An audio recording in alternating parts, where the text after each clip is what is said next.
Hey folks, Matt here. I had an idea for a video that I had been stewing on for a couple days. Kind of got lazy, it was too late to start recording. I had some notes, so obviously I'm going to steer off of it. Um, it was regarding immigration.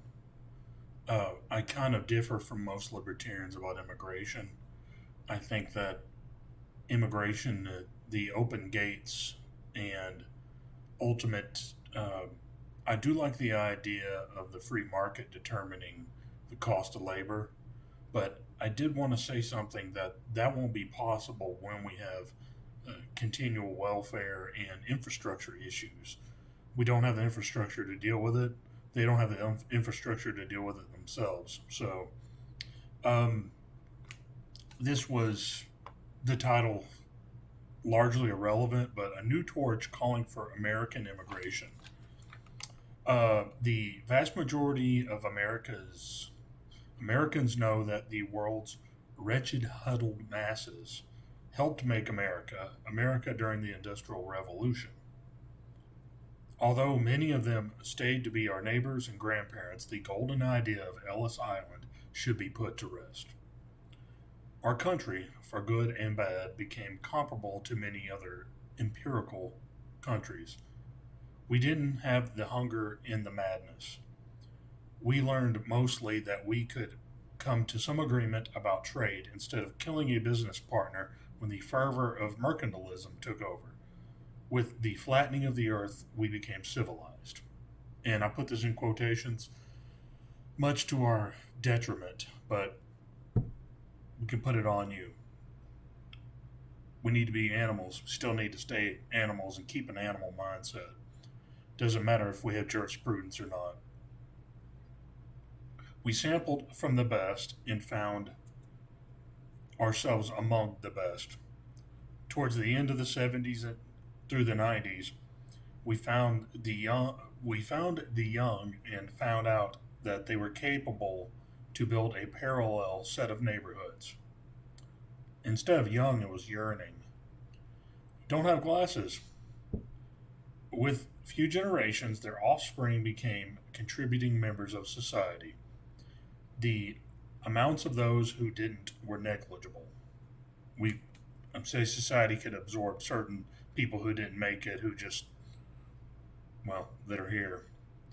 I say we find ourselves at a unique juncture as a country. We are allowing people into our country from distressed countries that have such incongruent social beliefs that it is a great disservice to them and us the same.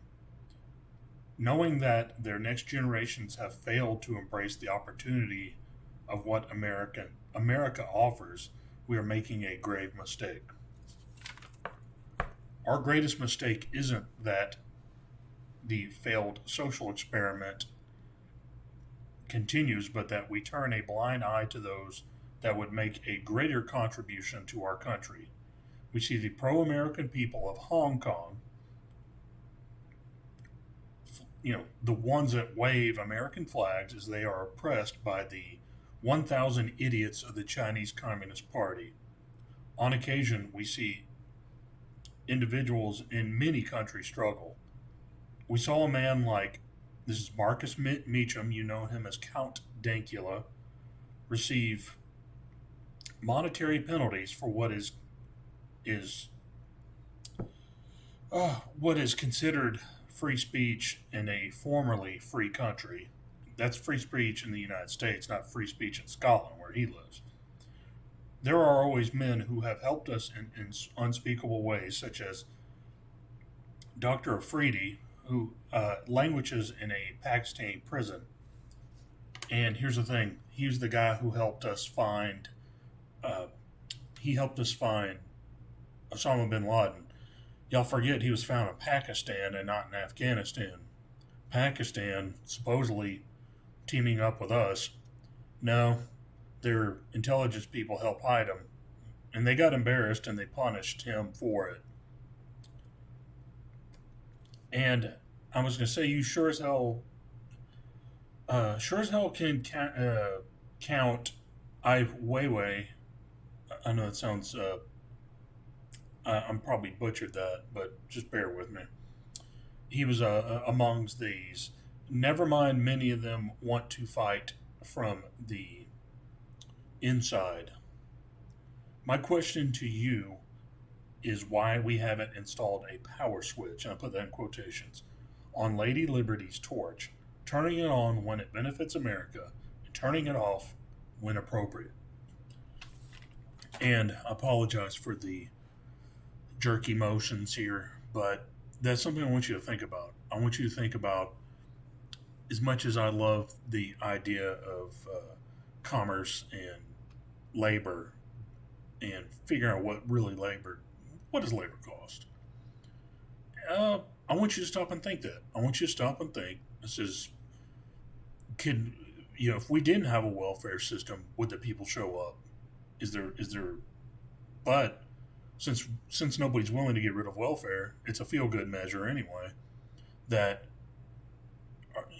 we're allowing people in that some of them can't and won't thrive, some of them can't and won't try, and they would rather, like we've seen with many, many ugly examples, people from countries that have no concept of Western society, and they act like nuts, they kill family members, they are surprised when they move to a Western country and find out that there isn't constraints, and I always say constraints to certain people. They have a freedom of being constrained, and that sounds hypocritical, but some people do feel that way. Now, the thing I want you to think about is it really worth your time to let them in? Is it worth their time? And if you really want to think the paternalism element, maybe we could just not do it. Maybe you could just find a way. I'm not in charge of the legal system. We can find a way. I know we have a constitution and balance of powers. Find a way. And you know what? Might take doing away with welfare. Might take public shaming and saying, X party is more beneficial than other party, and not out of some fascist set of beliefs, but common enemies. An enemy is a friend, and instead of, we have really, really bad friends, don't invite them over. And as I've said to other people, maybe there's a point where you need to fight. And I know people don't like hearing it because they're Syrians and everybody else leaving in droves, and they're pissed off when they go somewhere and it's not milk and honey like they were promised. And sorry, just find a way. Ball up, find a way. All right? Please take care of yourself. Also, feel free to subscribe. I think it's down there, and there's a bell right here. Find me on Twitter. That's at FreeMatt Podcast. I will put it in the links down below. Also, send hate mail. I have a Gmail account down there somewhere. Feel free. All right. Have a nice day.